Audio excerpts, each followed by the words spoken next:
Latinidades, afinidades, ir por el rumbo que el pueblo mande.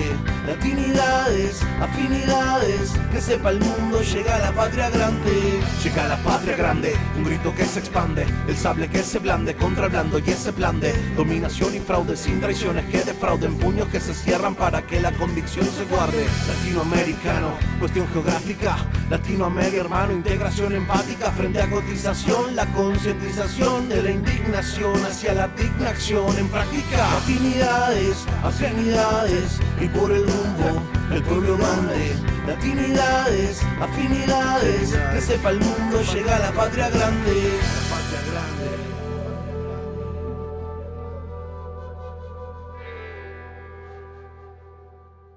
Buenas noches, México. Buenos días, Ghana. Desde el norte del país, les damos la bienvenida a quienes nos acompañan en esta nueva emisión de Latinidades. Bienvenidos, bienvenidas. Viajar por el continente africano, conocer culturas, personas, ambientes, sistemas de gobierno, comidas, bebidas, paisajes y todo a la aventura no es para cualquiera. Los incidentes, retos y desafíos que un viaje con carácter y estilo mochilero plantea son suficientes como para disuadir a la mayoría, que es mi caso. Y en caso de persistir, son pocos los que lo harían y todavía menos los que culminarían. Pero a pesar de los riesgos, las recompensas en experiencias y saberes, para alguien que le gusta abordar lo no trillado y común, son enormes. Para hablarnos de su recorrido por diversos países del continente africano, nos acompaña precisamente una trotamundos irredenta e insumisa. Franca Levin Olvera, gracias por estar con nosotros en esta ocasión. No, por favor, Héctor, un placer. Encantada. Oye, pues dinos tú en primer lugar, porque aquí me lo preguntan. A ver, es una mujer y viaja sola y por África. ¿Cómo le hace? ¿Cómo le pasa? ¿No le da miedo? ¿No se asusta? ¿Cómo ha sobrevivido? Le digo, a ver, espérense. Le voy a preguntar, pero que nos dé una respuesta acorde con los atavismos que todavía tenemos de este lado para suponer que una mujer no puede viajar sola. Y me incluyo, decir, oye, es que está complicado. No es tan fácil. Si uno como hombre batalla, como mujer debe ser incluso un poco más complicado. No sé, somos todo oídos para que nos comentes por qué estás haciendo esta aventura y cómo has vivido esas posibilidades de peligro, por decirlo así, o de inseguridades que pudiera plantear que seas una mujer viajando sola en un continente que no es el tuyo, por decirlo así. Ya no digamos también el mismo que el del nuestro. Sí, a ver, yo viajo hace 8 años que me fui a Uruguay. Yo soy uruguaya, me fui a Uruguay en 2018, en enero de 2018. Y bueno, a mí el hambre de mundo siempre la tuve, ¿no? De conocer el mundo, de conocer otros lugares, otras culturas. Y viajando, obviamente, una empieza con ciertos temores, ¿no? Por un montón de cosas que se dicen. Generalmente el miedo viene muy pegado al desconocimiento. Como no conocemos, le tenemos miedo y creemos que el peligro está afuera, está del otro lado. Y en realidad viajando me he sentido más segura en muchos de estos países de África que en mi propio país. ¡Wow! A veces la inseguridad, y creo que si me encontrara con alguien de México, estoy bastante segura que me diría algo similar, ¿no? La escalada de violencia en México en los últimos años, según entiendo, yo no estuve, pero Sí. digo, más o menos algo conozco. Bueno, es bastante más, no quiero decir violento, pero bueno, más acentuado, o capaz que son otro tipo de violencias, no lo sé, pero yo acá la verdad que me he sentido muy a gusto, muy protegida. Creo que en 16 meses de viaje, solo 2 veces tuve alguna situación que podría vincularse a una situación de acoso, ni siquiera una violencia mayor. Me he encontrado con muchísimo respeto, con mucha curiosidad, con esto de ser mujer, que a veces puede ser una desventaja, también es una ventaja porque yo a cada lugar que llego, siempre hay mujeres que sin compartir un idioma, me acogen y se arma como una red que me dicen, no, vení para acá, o sin que yo pueda comunicarme a veces, porque a veces ellas ni siquiera hablan el lenguaje colonial, que es el que yo puedo llegar a manejar, entienden perfecto de que yo les deje mis cosas y vaya al baño. Hay una especie de complicidad, si se quiere, que ha hecho que en este viaje yo sinceramente no me siento en peligro. De repente los peligros pueden estar en zonas donde hay algún tipo de guerra civil, donde hay alguna presencia de grupos yihadistas, grupos armados, pero bueno, ahí en ese caso sería un peligro para cualquiera, no exclusivamente por el hecho de ser mujer.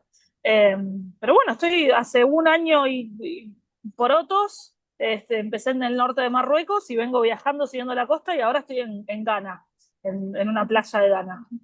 Pero has recorrido a otros países, obviamente, porque yo he podido ver que estuviste en Burkina Faso y algunos otros más por ahí, por la misma zona, ¿no? Sí, yo empecé en Marruecos en diciembre de 2024, después pasé por el territorio ocupado de Sahara Occidental, que bueno, administra Marruecos en la parte que yo estuve. Pasé a Mauritania, Senegal, Guinea-Bissau, Guinea, Sierra Leona, Liberia, Costa de Marfil, Ghana. Desde Ghana, del norte de Ghana, pasé a Burkina Faso y de Burkina Faso volé acá para la costa. Me vine en avión. ¡Wow! ¿Y qué es lo que te mueve para estar viajando constantemente? Porque mucho, es como mochilera, te toca de repente caminar mucho, ¿no? Más o menos. No mucho. Siempre hay alguna mototaxi que te arrima a algún lado.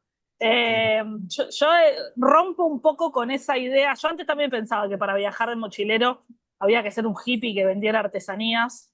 Y bueno, ese esquema, porque sí, yo qué sé, eran los casos que conocían, ¿no? En América Latina de repente estamos muy acostumbrados a gente vinculada al arte, que son quienes más viajan, que hacen ese tipo de viaje, digo. Yo la verdad que no me considero una hippie que va... Sí, cuido mi presupuesto y soy bastante consciente de la plata que tengo y cómo administrarla y no gasto en boludeces, pero tampoco duermo bajo un puente. Ni me voy caminando 10 kilómetros, no, yo qué sé, consigo un taxi. Entonces, ese tipo de cosas, no. Pero lo que me mueve es la curiosidad y el deseo de entender el mundo en el que vivimos. Siento que África ha estado muy narrado por voces externas. Está muy narrado también por africanos, pero esos no perforan la burbuja y no nos llegan, sea por cuestiones de medios o por cuestiones algorítmicas en las redes sociales, pero no trasciende mucho. Entonces yo quería venir a ver con mis ojos y con mi cámara qué es lo que podía retratar y lo que podía encontrar de países de los que realmente no sabía nada antes de venir. Entiendo que tú, antes de llegar a África, tenías una concepción de ti misma diferente a la que puedes tener ahora, por el cúmulo de experiencias que has ido teniendo a lo largo del viaje, los entornos, las personas. ¿Cómo dirías tú? ¿Qué tan diferente te consideras tú a Franca, que Bastante. salió Yo te bastante? diría, sobre todo en cuanto a las certezas sobre el mundo, ¿no? Yo creo que antes de hacer este viaje, antes de empezar a viajar, pero antes de hacer este viaje en particular, yo tenía más claro o estaba más embanderada ciertas cosas de, bueno, el mundo tiene que ser así, así, así, así, esto está mal, esto está bien, estos son unos hijos de puta, o sea, como acusaciones y cosas como muy armadas, y en realidad cuando me encuentro a cosas tan diferentes, a sociedades que tienen otra articulación y que funcionan de esa manera, digo, che, capaz que nosotros no somos tan dueños de la verdad y soy como más consciente de ese lente con el que miro el mundo. O sea, todos miramos el mundo, no existe una cosa como la realidad objetiva, que es así, o sea, cualquier persona lo que hace es una interpretación de la realidad y esa interpretación está atravesada por el lente con el que miras el mundo. Ese lente es construido por tu entorno, de dónde venís, qué formación tuviste, qué leíste, qué escuchaste, de qué te rodeaste, yo qué sé, todo lo que es el determinismo cultural, si querés. Cuando estoy viajando por países donde esos lentes son tan distintos, entra un poco en tensión y me hago como preguntas y decir, che, esto que yo toda la vida pensé que era la verdad absoluta, bueno, de repente no es tan así, o por lo menos hay sociedades que no lo ven así y tienen otra manera de funcionar. No significa que yo voy a romper todo lo que traigo, Ajá. ni voy a decir, sino simplemente entender esa complejidad y de que no hay tal cosa como una verdad o una forma de hacer las cosas deseable a la que todo el mundo tiene que unirse, que es un poco lo que se instala a veces desde las narrativas occidentales, que Occidente es el dueño de las verdades, el desarrollado, y que todas las sociedades que no están afinadas a eso son más atrasadas, son tontos, son, yo qué sé, están por debajo, ¿viste? Como ese pedestal occidental. Ahora, ahorita que estás hablando de este shock entre tus, digamos, tus planteamientos o posturas impuestas por tu cultura y país, y te enfrentas, como dices tú, enfrentaste a otra, ¿cuál, en qué momento, en qué país y por qué fue lo, pudieras decir, fue lo más chocante que dices tú entre ese postulado tuyo de que así deben ser las cosas y mira lo que están haciendo acá, pero lo acepto porque es otra forma de ver las cosas? ¿En qué momento o en dónde te ocurrió eso? ¿O pasando qué Un, cosa? un montón de veces, un montón de cosas. No sé si es una sola manera, ¿viste? Hay algo de los roles, o sea, yo soy una persona que siempre muy afín a las ideas del progresismo y al feminismo, me identifico un poco con esas banderas, entonces para mí estar en sociedades donde el rol de la mujer, o sea, donde los roles de género están bastante firmes, digamos, ¿no?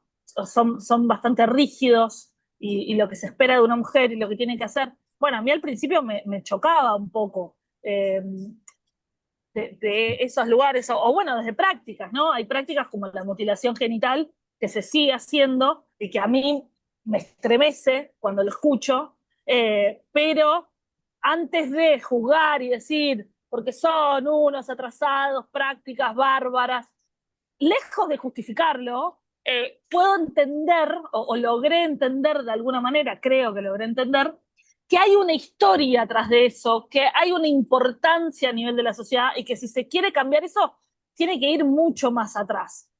Lo que significa, yo pensaba esto, ¿no? Sobre todo cuando estuve en Guinea, que poblaciones que fueron colonizadas, invadidas, atacadas, despojadas de sus riquezas, esclavizadas, hay algo de aferrarse a sus tradiciones que es la manera de sobrevivir. Y que de alguna manera que hayan en África, yo ya no sé cuántos, pero creo que son más de 3.000 lenguas distintas, que exista esa diversidad lingüística, habla un poco de ese aferrarse a sus tradiciones y que capaz que hay una lengua que hablan en una aldea que son 600 personas y solo se habla ahí, pero ellos sin embargo sostienen que se siga hablando, más allá de que ellos también hablen otra lengua y se puedan comunicar con el de otra aldea, hay algo de aferrarse a esas tradiciones. Y bueno, la mutilación genital en muchos de la ablación, en muchos de estos contextos están vinculados a los ritos de pasaje, a convertirse en mujer, etcétera, etcétera, etcétera. Sin justificarlo y sin decir está buenísimo y sigan haciéndolo, me sigue pareciendo una práctica horrible o violenta con el cuerpo de la mujer, pero puedo entender el contexto del cual viene y que si se quiere, si hay un deseo de transformación, que en muchas comunidades hay mujeres que se lo están planteando, no puede venir desde un agente externo, como fue Naciones Unidas en un momento diciendo tienen que prohibir esto, porque lo único que hace eso es pasarlo a la clandestinidad, a que sea más inseguro para las mujeres, para que no sea higiénico, y no resuelve, no cambia nada sustancialmente. Entonces, a eso voy con ese ideal occidental de dueños de la verdad que te dicen esto lo tienen que prohibir. Si que te quedas en una prohibición burocrática, no llega a nada. Ahora, eso que estás comentando de la ablación, o sea, tú te diste cuenta que las estaban llevando a cabo o que había prácticas que se estaban dando en ese sentido donde tú estabas, o era algo que sabías tú que estaba sucediendo. No, sabía que sucede en Guinea, sobre todo me pasó en Guinea, que fue el país donde estuve más tiempo, estuve 3 meses y medio y conocí mucha gente, me hice muchos amigos, entonces pude como indagar un poco más en este tema. Y Guinea es el segundo país del mundo en cantidad de mujeres con la ablación. Es el 95% de las mujeres de 15 a 49 años pasaron por esa práctica. Y bueno, es entender que es una celebración, las mujeres, es una festividad, digamos, no es un ritual que hacen todas las mujeres de esa familia, se felicita a la madre, se le dan regalos, hay música, van los tambores, y hay niñas que sin saber lo que significa probablemente, preguntan cuándo les va a tocar a ellas, porque eso significa que pasan a ser parte de la comunidad. Hay algo de, bueno, finalmente soy parte de este grupo y es un sentido de pertenencia. Yo creo que no se pueden abordar este tipo de temas sin entender lo que significa para las comunidades locales y únicamente mirándolo desde una perspectiva occidental. Oye, está bien interesante el tema, que sobre todo la forma en que lo estás planteando. Me queda claro que no eres socióloga ni antropóloga, pero creo que lo que tú estás manifestando tiene que ver con sentido común, al fin de cuentas, ¿no? Y a veces eso queda obviado a la mera hora de hacer declaraciones. ¿Qué te ha parecido el continente? Porque te digo, en América Latina decimos, pobres los africanos, mira cómo los explotan y los explotan todavía ahora. O sea, las muertes que los medios revelan nunca es uno, siempre son cientos. Cientos, mataron a tantos, siempre son cantidades así industriales, por decirlo así, cuando suceden epidemias, cuando hay masacres, cuando hay guerras, una guerra de los Hutis que murieron 1 millón de personas, todo eso así como si fuera industrial, como si fuera alguien al Costco, por decirlo así, o al Walmart, por decirlo, por hacer un comentario así burdo de a dónde han llegado las cosas. Y nos sentimos aparte superiores porque decimos aquí, pues, en América Latina no sucede eso y no nos damos cuenta que también hay una dominación, una colonización muy fuerte. Y esa en parte nos lleva a ver al africano, con el que deberíamos estar unidos, simplemente históricamente, por ser los continentes más explotados y más colonizados, yo creo que de la historia, a verlos menos. A ver, pues son africanos. Mira, mira lo que les pasó en Melilla, por ejemplo, en España, ¿no? En estos años que tú has estado ahí. Y que nadie dijo nada. O sea, pero era normal que mataron como a 60 o más de 60 personas a garrotazos ahí. Ahora que estás tú viviendo ahí, ¿cómo sientes las diferencias entre los países? ¿Cómo se sienten ellos? Si perciben esa forma de verlos a nivel externo. ¿Saben ellos que hay en el resto del mundo esa visión de África? De que los vean Más o menos. menos, más o menos, más o menos. Yo igual siempre intento ser bastante cautelosa de no generalizar. África es un continente enorme, son 56 países, eh, más algunos territorios en conflicto, y entiendo, no conozco, yo solo estoy viajando por África Occidental, que no es la misma situación en el sur de África, en África Central, en el Cuerno de África, como que cada región tiene su mundo. Pero sí yo he sentido, se ve mucho un orgullo muy grande por su país. Eh, en todos los países que estuve son muy orgullosos de su país y están todos con las camisetas de fútbol de su selección. En Burkina Faso eso se ve muchísimo. Te diría que es el país donde más lo vi, junto con Costa de Marfil.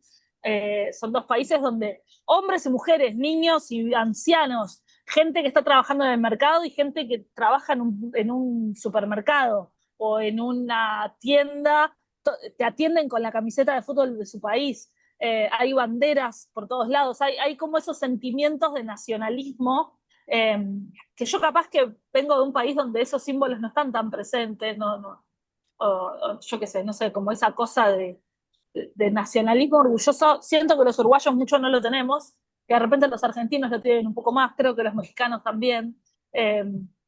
Pero sí he sentido muchísimo orgullo. Obviamente son conscientes de las desigualdades y te ven blanco y enseguida muchos, no todos, pero muchas veces interpretan una billetera infinita y vienen y te piden plata. Y yo le digo, amigo, yo no soy europea. Si querés venir, nos tomamos una cerveza y te cuento de dónde vengo. Entonces, cuando rompo un poco, ellos asocian el blanco al europeo. Cuando Ajá. yo les digo que yo no soy de Europa, ahí hay un primer punto de quiebre. De todas maneras te dicen, no, bueno, pero América también es un lugar muy rico porque piensan en Estados Unidos. Hay como algo de las narrativas que se imponen, ¿no? Obviamente son conscientes de la desigualdad, pero también no solo son muy orgullosos de su tierra, sino que son muy orgullosos de su cultura. Y en Burkina Faso, a mí una de las cosas que más me impresionó es la prolífica industria musical y artística que hay. Y, y que a su vez esa idea que tenemos nosotros del africano como pobre, o de África como un lugar pobre, la verdad que acá hay de todo. O sea, hay una diversidad que hay en cualquier país. Yo qué sé, en mi país también hay gente que no tiene que comer, no sé, como hay muchísima pobreza en toda América Latina, pero por algún motivo señalamos a África como el continente pobre, cuando yo, por ejemplo, acá, algo que no se ve, y lo he conversado con mucha gente, locales y viajeros, y todos coinciden en lo mismo, es que vos no ves indigentes viviendo en la calle, no ves gente que no tenga un lugar donde dormir y que no tenga ni un plato de comida, porque hay una red comunitaria, solidaria, que por familiar, ¿no? Todo el mundo nació en un núcleo familiar donde absolutamente todo se comparte. Capaz que son 20 personas viviendo en una casita así, pero al menos si cae un chaparrón vas a tener un techo donde refugiarte y donde dormir. Es realmente muy raro ver gente en situación de calle, algo que en América Latina se ve por todos lados, en Europa se ve por todos lados, en Estados Unidos ni hablar. Y por lo menos un plato de arroz alguien siempre te va a dar. Y está como esa cosa solidaria de, bueno, hoy nosotros tenemos una olla más grande y pudimos cocinar un montón y compartimos con el barrio, porque el día de mañana nosotros no vamos a tener y el barrio va a estar ahí para rescatarnos o para ayudarnos. Entonces, eso a mí me parece muy valioso. Oye, eso que estás hablando está impresionante, escucharte que la gente tiene lugar donde dormir y tiene para comer, porque la imagen que se nos vende es de que sí, ciertas élites privilegiadas, muy asemejadas al esquema norteamericano u occidental, son las que viven de esa forma con más comodidades y el resto de la población en la pobreza absoluta, como si fueran una especie de homeless que sí ves en los Estados Unidos, el primer mundo. Ahí sí los ves. Y ahorita me estás diciendo tú que en África no. Bueno, ahora ya nos rompiste el esquema a nosotros. Que comentes No, eso. yo no digo que no haya pobreza, por supuesto que hay Tiene que ver. pobreza, Ajá. pero lo que digo es que hay un piso de algunas cosas garantizadas. Al ser una estructura social muy comunitaria, el tema de la tierra, por ejemplo, yo cuando hablo de alquileres a veces en las aldeas rurales se me cagan de risa y ni siquiera se les cruza por la cabeza, porque vos tenés una familia que es dueña de una tierra y bueno, se va ampliando y se va construyendo y todo el mundo, toda su descendencia habita esa misma tierra. Entonces, son dueños de su tierra y viven ahí y trabajan esa tierra, entonces, bueno, yo se cosechan arroz, y de repente cambia, si tienen un gran patio donde un pedazo de tierra donde cultivar arroz, ese arroz, bueno, un poco lo cambian por la leche de las cabras del vecino, y bueno, y así es como una red comunitaria donde, yo no digo que no haya pobreza, obviamente que la hay, pero hay ciertas cosas garantizadas y cubiertas. Entonces, por eso, cuando se dice que no sé, que alguien me comentó justo hoy un video de YouTube, que el 60% de la población de Sierra Leona, estoy tirando un número, no me acuerdo real, vive con menos de $2 al día, de cómo podés romantizar un país así, yo digo, sí, obviamente es muy poco, pero también hay que pensar todo lo que pueden hacer con esos $2 al día y un montón de cosas que tienen que no implican un dinero. Porque la tierra es de ellos, las casas las hicieron sus antepasados y las van manteniendo. Entonces hay un montón de necesidades de alguna manera que están cubiertas. Obviamente hay otro montón que no, el acceso a la salud es un tema y por eso tenés grandes índices de mortalidad y por eso las mujeres tienen 7, 8, 9, 10 hijos porque saben que la mitad capaz se mueren antes de los 5 años. Obviamente hay otras complejidades, pero reducirlo todo a continente pobre o rico pobre, siento que es un poquito más complejo que eso. La verdad estoy sorprendido por las apreciaciones que estás haciendo. De todos estos países que has visitado muchísimos, ¿cuáles son los que más te han llamado la atención? Te preguntaría, ¿y por qué? Llamado la atención varios. Mauritania fue el primero que a mí me partió un poco la cabeza, porque el 95% del territorio está dentro del desierto del Sahara. Entonces, yo también vengo de Uruguay, que Uruguay es un país chico, Penillarura levemente ondulada, tenemos campo donde pastan las vacas y no mucha cosa más, no tenemos grandes accidentes geográficos. Entonces, a mí siempre ir a lugares donde la geografía es tan distinta me impacta un poco. En Mauritania la supervivencia en el desierto es algo que me fascina y me parece increíble las habilidades que desarrollan para encontrar agua, para seguir, yo qué sé, hay muchos relatos de tradición oral, lo inteligentes que son, se arman. Yo, a nivel formación, yo soy profesora de matemáticas, eso no lo hablamos. Hace muchos años que no ejerzo, pero es lo que estudié y de lo que trabajé unos cuantos años. Y en Mauritania, ante la ausencia de recursos materiales y de estar en el desierto, desarrollaron mucho los juegos de lógica. Entonces dibujan en la arena tableros y con unos palitos de unos yuyos y con caca de cabra que hacen bolitas, arman fichas y juegan juegos de lógica que son realmente muy complejos. Yo como profesora de matemática me impactaba muchísimo. Y a su vez hacen como, ¿conocés las riñas de gallos del rap? Que se rapea y uno le contesta y yo qué sé. Bueno, tienen una dinámica similar con la poesía, son poetas. Porque el desierto, el silencio del desierto y la inmensidad del desierto hace entrenar a la memoria. La herramienta principal que tienen es su cabeza, porque ante la ausencia de esos recursos materiales. Entonces, Mauritania a mí en ese sentido me hizo volar la cabeza. Senegal con la diversidad étnica y la importancia de... Senegal con su hospitalidad primero debe ser el país donde yo me sentí más bienvenida y más... A cada lugar que llegaba, todo el mundo corriendo, sonrisa, yo qué sé, como muy, muy bienvenida y viví un montón de ceremonias espectaculares, muy abiertos a la cámara. Yo sé que a veces la cámara es un poco impactante y prefieren de que no. En esta parte de África son un poco más reservados y quieren que no lo filmen. Y yo obviamente eso lo respeto.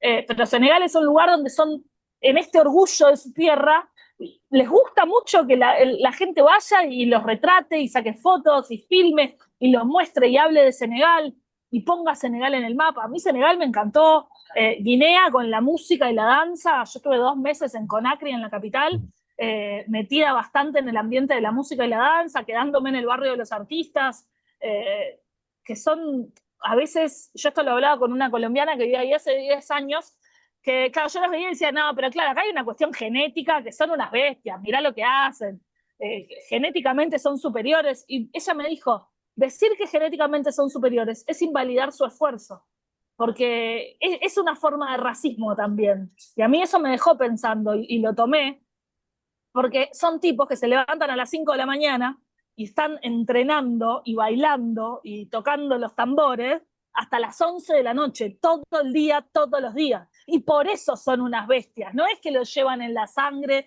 o que genéticamente son superiores. Tienen una disciplina y un compromiso con lo que hacen y un sacrificio y toda su vida gira en torno a lo que están haciendo, de la práctica que están haciendo. Algunos desde la danza, otros desde la percusión, otros desde la acrobacia. Hay acrobacias muy complejas que requieren muchísimo esfuerzo y concentración.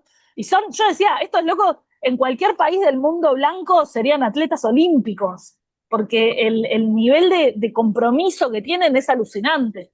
Pero, ¿qué hacemos desde Occidente? Los vemos hacer esas piruetas increíbles o bailar con esa potencia que nos lleva a los ojos y decimos, claro, mirá, lo llevan en la sangre, es genética pura, y se invalida muchísimo ese esfuerzo. Y eso es algo que yo aprendí en Guinea, por ejemplo. Oye, me tienes impresionado todo lo que has contado. Explique, mira, de lo que me llamó mucho la atención, explícame eso de las bolitas de chivo. ¿Cómo juegan con eso? A ver, explícame eso. Claro, pasa que en el desierto vos no tenés muchos objetos, porque ni siquiera tenés muchos árboles. Entonces hay unos yuyos, no sé si en México se le dice yuyos, pero unos pastizales que son como unas cañitas chiquitas. Entonces esas cañitas las rompen y con eso hacen palitos. Y entonces un equipo tiene palitos, ¿no? El otro equipo, la otra cosa que hay son cabras o camellos. Pasa que la caca del camello es más grande. Las cabras hacen una caca muy chiquita. Entonces con esa caca seca tienen bolitas. Yo al principio pensaba que eran piedritas y yo estaba jugando ahí. Al rato me dijeron que era caca Serían de cabra. bóñigas. Aquí el término que se les dice es que son bóñigas. Es el Ok. término. Es así, pero aquí se conoce más que por ejemplo, por las vacas. Entonces dices tú, ¿qué onda con esto? Y de veras, jamás se me hubiera ocurrido darle una utilidad diferente a eso, a salvo el abono. Pero que hagan juegos de lógica y que a ti como matemática te impresione, dices tú, a mí me impresiona hasta los elementos con que lo hacen. No puede ser. Vaya, está muy, de veras, muy revelador esto que estás contando y sobre todo, qué bueno que nos atemperas la visión de decir, es que sí, es genética, uno lo piensa, mira qué habilidad tiene, ve uno videos y dices tú, ¿de dónde sacan esa agilidad? ¿Cómo saltan tanto, incluso sin tenis, que no tienen resortes? O sea, ¿de dónde sacan eso? Es muy interesante que tú de primera mano lo cuentes. ¿Viste alguna vez tengo a alguien que me está preguntando que si fuiste a alguna ceremonia o viste alguna ceremonia de algún chamán, de alguna tribu o algo así? Fíjate lo que me preguntan. Sí, fui a varias ceremonias. No sé, la figura del chamán es un poco distinta. En Senegal, por ejemplo, fui a ceremonias de iniciación, fui a una ceremonia de iniciación, que la ceremonia de iniciación es bastante particular, ¿no? Porque es el pasaje del niño a la vida adulta, ¿no? Y estas ceremonias, fui en una comunidad diola, en esa aldea, la última vez que se había hecho había sido hacía 8 años. Entonces, era un grupo de ya hombres entre 17 y 25 años los que en esa ceremonia se transformaban en hombres. Y fue bastante impactante. Mucha danza, siempre el tambor es el que rige la ceremonia. Y bueno, yo fui al primer día, al día de apertura. Después de eso, a estos chicos se les hacía la circuncisión y se iban al bosque sagrado una semana a estar en contacto, o sea, únicamente con los mayores, digamos, con esta especie de maestros, a que ellos, es una semana como de educación, de, bueno, prepararlos para la vida adulta, y esto después es lo que finaliza un proceso de muchos años de formación, ¿no? Ellos están muchos años en esta formación para la vida adulta, que es en paralelo a la educación formal, si querés, a la escuela, pero en esta ceremonia se van una semana al bosque y cuando vuelven ya se hace otra ceremonia con baile, con danza, con tambores, etcétera, y están prontos para casarse, digamos. Están listos para casarse. Y ahí los esperan muchas chicas, que es como dos catálogos que se enfrentan y se seducen mutuamente para ver cómo se arman las parejas. Y después en Costa de Marfil fui a varios casamientos y fui a funerales. Los funerales en las etnias cenufo son bastante simbólicos, porque están todas las máscaras, que es lo que más se conoce en Occidente de repente, ¿no? Que se ven las máscaras más como objetos decorativos que se ponen en una pared, pero que son símbolos muy fuertes, que representan espíritus, y la persona, o sea, quienes se ponen esa máscara en el funeral son son hombres con una formación muy grande que hacen como de mediadores entre el mundo de los vivos y el mundo de los ancestros. Entonces ellos durante la ceremonia son como un espíritu que está ahí, que se hace presente para acompañar a las almas desde el mundo de los vivos hasta el mundo de los ancestros. Es como un acompañamiento. Esos rituales los puedo ver. Ahora, evidentemente tú como observadora para ti es un ritual, pero se podría entender que para los que están participando en él, o cuando menos para la mayoría de ellos, eso que mencionas tú es real, eso que mencionas tú es cierto.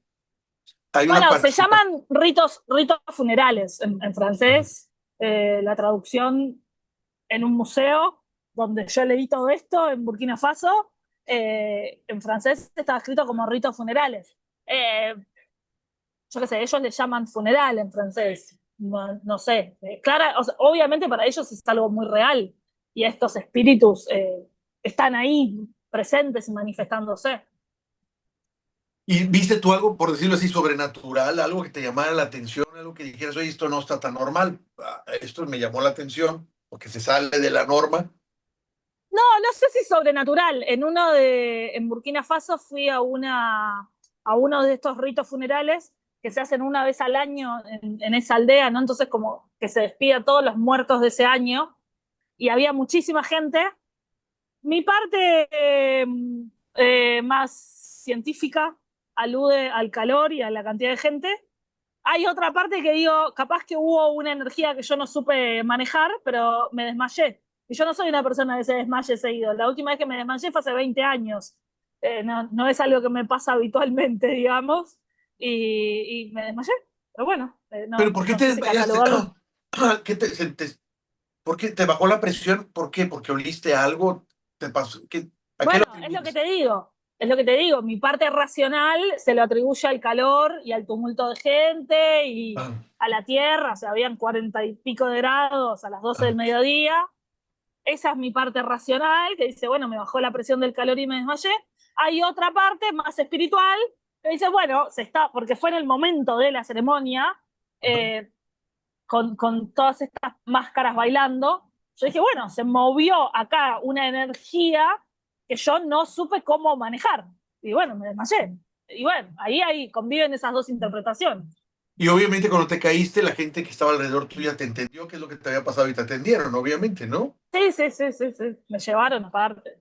Pues digo, a mí me tienes de veras sorprendido ese espíritu aventurero que estás haciendo. Ahorita que mencionaste y que estás llevando a cabo, ahorita que mencionaste a Burkina Faso, digo, es un país que ahorita tiene de alguna forma, se ha trascendido las redes, a pesar de que los algoritmos la pueden esconder, las declaraciones del actual mandatario allá, porque fue el que corrió a los franceses ahí, les puso en su lugar y está buscando hacer lo que hizo en su momento Tomás Sankara, que fue asesinado allá. Digamos que es así como decimos en México, hay un primer piso de la transformación, en el segundo piso, bueno, ahí viene el segundo piso en Burkina Faso de lo que intentó hacer Sankara.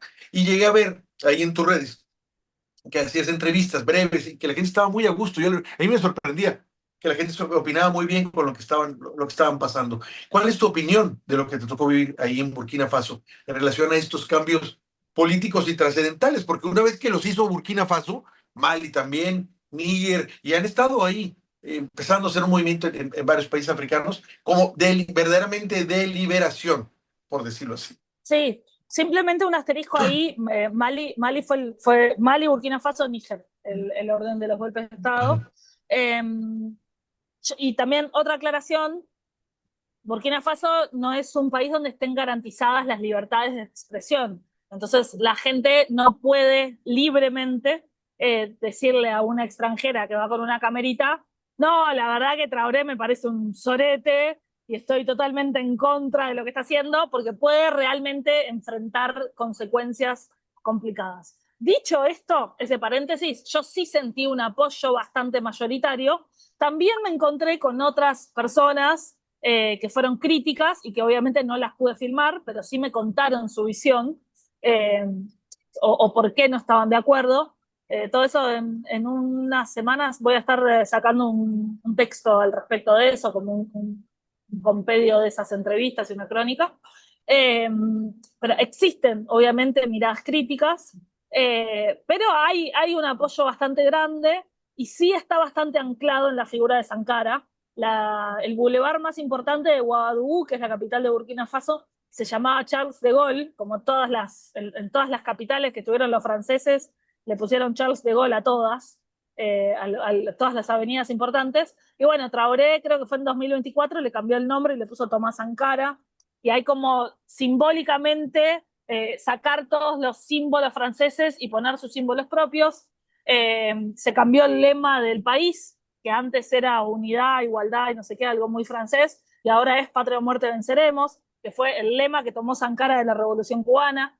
Entonces el mausoleo de Sankara se exhumó el cuerpo de Sankara y de los otros 12 camaradas que fallecieron con él, porque fue durante un golpe de Estado en 1987, donde lo mataron a Sankara y a otros 12 militares. y ahora hay un gran mausoleo, que eso es una obra que empezó Traoré, un gran mausoleo donde está la oficina, donde trabajaba Sankara, que ahí hay cuadros, hay mucha conexión con Cuba, hay cuadros del Che Guevara, hay cuadros del Fidel, hay mapas de América Latina, y todo eso está mantenido desde 1987, ¿no? Y hay mucha resignificación constante simbólicamente, de que esto que está haciendo Traoré es una continuación de la revolución de Tomás Sankara. Yo creo que con Tomás Sankara hay unanimidad, te diría, hay algo también, siempre cuando alguien es un mártir o se transforma en mártir, hay una idealización, ¿no? Capaz que en el momento no era tan general el apoyo a Sankara, pero con los años y con el legado, y sobre todo es algo que eso potenció Traoré muchísimo y elevó la figura de Sankara. En el Boulevard Tomás Sankara ahora hay un gran cartel con la foto de Sankara y el nombre de él y el patria o muerte venceremos. Está muy, muy, muy presente y mucha gente hablando insiste en esta idea de la continuación de una revolución, que esto no es nuevo. También hay muchas políticas que está llevando a cabo Traoré, que encuentran una relación con el legado de Sankara, como por ejemplo el Fondo de Solidaridad Alimenticia, que fue o algo así, lo estoy diciendo de memoria, pero digo, fue un proyecto de Sankara para la soberanía alimentaria, que él dijo esa frase ya histórica de quien te da de comer te domina o te controla, una cosa así. Entonces tenía esto de, bueno, nos tenemos que poder alimentarnos a nosotros y ser libres y que nadie nos debe comer, porque así es como nos controlan y nos dominan. Y bueno, ahora está habiendo políticas de darle tierras a los productores rurales, de darle maquinaria para mejorar la productividad en la tierra. Yo estuve en el sur, en Banfora, que es la parte más verde del país, y hay unos regaderos inmensos de esos automáticos que se van moviendo, que yo los veo en Uruguay, pero no los había visto en África hasta ahora, y bueno, los vi en Burkina Faso. Hay una inversión de alguna manera en lo agrícola para generar esa soberanía alimentaria y que ya no se dependa de importaciones para poder darle de comer a tu país cuando tenés una población con mucha, o sea, el índice de inseguridad alimentaria creo que estaba en el 25% de la población. Oye, está bien interesante todos los informes que nos estás dando. Te tocaron a ti los golpes de Estado, precisamente. No sé si te tocó estar en esos países cuando pasaron. Cuando pasó eso. No. No te tocó. Ni tampoco recién llegaste después del golpe a alguno de ellos. No. El único país que tuvo un golpe de Estado después de que yo me fui fue Guinea-Bissau. Pero estos del Sahel, el golpe de Estado en Mali fue en 2021, el de Goita, fue uno en 2020 y otro en 2021. En Burkina Faso, en enero de 2023, el primero, y en septiembre de 2023, el segundo, que es cuando toma el poder Traoré. Y en Níger, o sea, que Mali y Níger igual no son países que yo fui, pero hablo del cinturón de los golpes de Estado. Fue en 2024, creo, el de Níger, ese Chianí, ese lo tengo un poco menos, pero no, yo imagínate que llegué a África en diciembre de 2024, ya habiendo pasado bastante tiempo. Esta cuestión. Ahora, tío, me está preguntando el productor, dice, pregúntale cómo preservan sus conocimientos, pregúntale sobre literatura, dice, cómo preservan sus conocimientos, además de pasar los conocimientos de forma oral. Bueno, en Mauritania es espectacular porque hay las bibliotecas de Chinguetti son famosas. Mauritania y toda esa, las antiguas caravanas que venían del mundo árabe, que atravesaban el Sahara, traían muchísima literatura. Entonces vos tenés texto, hay unas bibliotecas históricas en Chinguetti. Chinguetti y Guadán son ciudades fundadas en el siglo XIII, creo. Siglo XIII, siglo XIV, y tienen textos de esa época protegidos, sí. Y bueno, es un poco un drama a veces la protección de esos textos, pero hay muchísima literatura, pero sí, obviamente, la tradición oral es muy fuerte. De hecho, yo vengo recomendando bastante un libro que por ahora solo se consigue en inglés. Es de una escritora de Zambia, creo, que se llama An African History of Africa, como una historia africana de África. Y lo que ella hizo fue viajó por todo el continente recopilando estas historias de tradición oral, historias que capaz no están tan registradas en los libros, pero son como grandes mitos o leyendas, y a mí me parece un libro muy interesante para quienes hablan inglés, se los recomiendo, se consigue en Amazon Kindle. Eh, pero sin duda que la tradición oral, por esto mismo que yo te contaba antes en el desierto, que el papel es algo muy preciado, porque no se consigue mucho. Entonces, lo que sea que pones en papel tiene que ser lo más importante, yo qué sé, el Corán está en el papel, ¿viste? Pero después todo está en la memoria, y por eso están los contadores de historias. Y los contadores de historias tienen un lugar bastante importante en la sociedad, porque son las fuentes de conocimiento de ese grupo étnico o de esa sociedad. Vaya, ¿y te ha tocado tratar gente que sea así, que cuente historias en alguna parte? Sí, he conocido algunos. Siempre con mucho respeto, porque en general hay gente mayor, la gente mayor es la gente de mayor jerarquía en la sociedad, entonces yo soy una nada, o sea, apenas, hola, ¿qué tal? Es como ir a ver al Papa, ¿entendés? Es como de Mira, mucho respeto, ajá. sí, Mira qué distancia. interesante. Y sobre todo, bueno, leyendo sobre el Corán, hay gente también que se lo aprende de memoria, porque creo que tiene que ver con esta tradición que dices tú, la oralidad. Y la única forma de poder contar historias es aprendértelas, y en este caso de memoria, de hacer un ejercicio enorme de memoria para poder contar una historia ancestral. Sí, es impresionante. Oye, ¿qué piensas hacer con todo esto? ¿Escribir un libro? ¿Cuándo te piensas Me regresar? encantaría, me encantaría. No, regresar por ahora no. Bueno, yo tengo el canal de YouTube que voy Ajá. haciendo videos por el camino. ¿Cómo se llama Y tu ahí voy canal registrando bastante. para comentar? Demente con Mochila, es el mismo usuario que en Instagram. En Ajá. Instagram y en YouTube me encuentran como Demente con Mochila. Tengo el proyecto de escribir un libro, la verdad, me encantaría uno o más, porque la verdad es que hay bastante material. Tengo ahí ya algunas cosas escritas, pero también ahora, mientras voy viajando, voy más trabajando en cosas más cortas, ¿no? Bueno, ahora estoy escribiendo una nota sobre Burkina Faso, ya escribí algunas de Mauritania, de Guinea, de Senegal, esas para un medio de Uruguay. Eh, y bueno, vamos a ver qué hago con todo esto. Pero material tengo. Bueno, regresarte, no tienes idea de regresarte entonces pronto a Uruguay. No están los planes. Ahora, entre tus planes, por ejemplo, tienes amigas y todo, que imagino que sigues en contacto, pero por ejemplo, yo te diría, bueno, tus amigos, digamos, algunos de ellos, o la mayoría, ya nos dirás, llevan una vida, por decirlo, convencional, se quedan, estudian, trabajan, se casan, se establecen y demás. ¿Tú qué onda contigo? ¿Tienes pensado eso hacer? ¿No te interesa?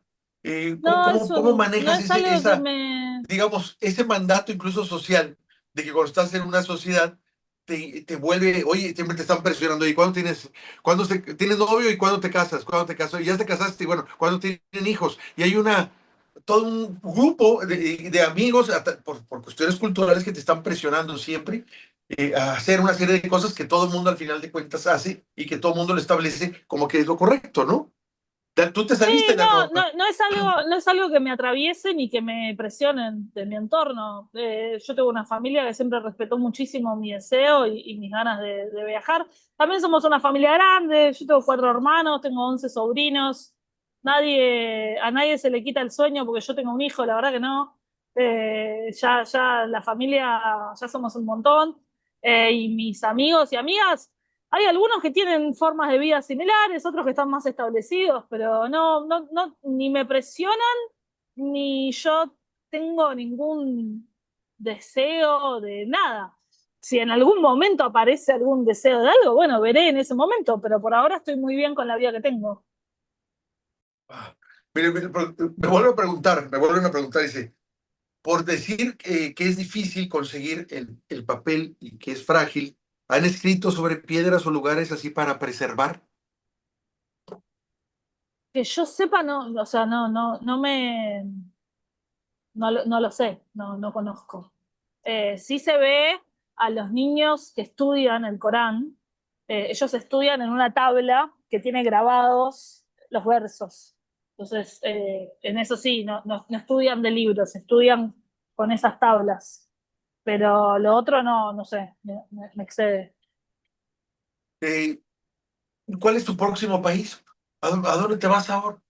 Porque generalmente Bueno, llegas a un país, no te quedas un día, te quedas buen tiempo y a veces hasta, digamos, sí, una no, vez. Acá en Ghana me voy a quedar más tiempo. De hecho, como se puede extender la visa, voy a extender la visa y me voy a quedar más tiempo. Estoy bastante cansada, ya hace bastante tiempo que estoy en movimiento.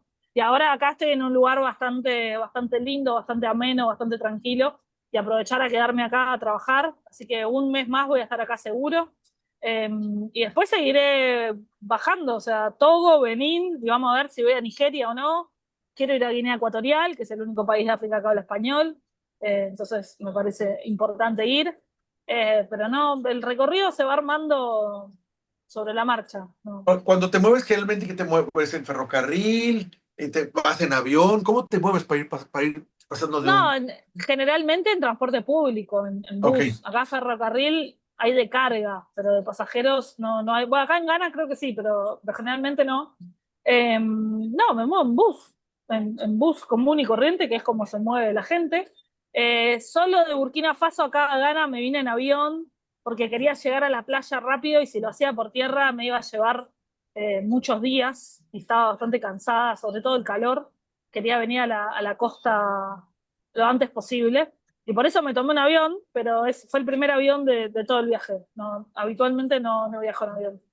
¿No te ha tocado ir a algún safari a hacer excursiones para ver? Sí, acá en Ghana, en el norte de Ghana, hice un safari. Esta no es la parte de África con más fauna safari friendly. Los safaris están más, o por lo menos los más conocidos, están más en Namibia, en Sudáfrica, en Tanzania, en Kenia, en Ruanda, en Uganda, más en aquella parte del continente, no tanto acá. Hice fui a algunas reservas de chimpancés, pero no los podés ver porque se van, aparte están protegidos, entonces los escuchás, pero verlos no. En Burkina Faso vi hipopótamos, que a veces es un poco difícil verlos. En Colombia Y hay acá muchos ahorita. En Colombia sabes que hay muchos ahorita y ya no saben ni qué hacer sí, con ellos. sí, conozco la historia. Y acá en Ghana sí hice un safari en el Parque Nacional Mole, donde se ven muchos elefantes, pero hasta por ahí no. Y después de África, ¿qué sigue? Porque todavía te Y falta yo todavía no sé, sigue Héctor. mucho rato. Todavía no tienes idea dónde te vas a ir. A la Asia y te vas a ir a Vietnam y a, no sé, andar por Tailandia, toda esta zona, digo. Me llama mucho de verdad la atención lo que estás haciendo tú, rompe toda la norma, no muchas personas hacen lo que tú haces. En cada generación yo creo que sí habrá alguno que otro, pero no se cuentan con los dedos de la mano. Y sobre todo me llama la atención la apreciación que me comentas de los lugares donde has estado, que implican no solo sensibilidad tuya, sino también agudeza. Has dicho cosas que desconocía y que ni siquiera me había imaginado, pero que ya cuando las platicas tú son obvias. No hay otra forma de poder hacerse. Y me llama mucho precisamente que esta charla, que yo la suponía nada más como una especie de que ibas a un viaje mochilero, vaya mucho más. Estás hablando de que viajas a África, sí, pero estás también haciendo un viaje interior, que muchas veces no se hace. La gente a veces viaja y haz de cuenta que no pasó nada. Como si fueran a comprar al supermercado o a la tienda de la esquina cigarros y todo, no se le nota ningún cambio.